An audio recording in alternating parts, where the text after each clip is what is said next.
Hi friend, तुम्ही जे समोर पाहताय ते आईवडिलांचं प्रेम आहे। मामाने भाच्यासाठी आणि भाचीसाठी प्रेमाने पाठवलेले चॉकलेट्स आहेत। मामीने भाचीसाठी मस्त असं प्रेमाने पाठवलेलं सरप्राईज आहे आणि संक्रांतीसाठी जे काही लागतं ते सर्व साहित्य आईने पाठवून दिलेलं आहे। आमच्याकडे भोगी दिवशी चाकवताची भाजी खाल्ली जाते म्हणून आठवणीने चाकवताची भाजी असू देत किंवा खूप साऱ्या रानभाज्या गोळा करून पाठवल्या। वडिलांनी फ्रेश अशा आठवडी बाजारातून मस्त अशा पालेभाज्या आणून दिलेल्या आहेत आणि आमच्याकडे भोगी दिवशी राळ्याचा भात खाल्ला जातो म्हणून राळे पाठवलेले आहेत।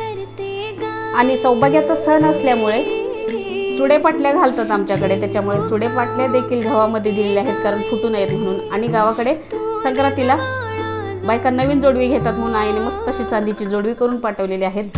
हेच आहे आई वडिलांचं प्रेम आणि मामाचा मामीचा भाच्यावरती आणि भाचीवरती असणारा जीव। तर तुम्हाला हा माझा व्हिडिओ कसा वाटला हे कमेंट करून नक्की सांगा। व्हिडिओ लाईक करा।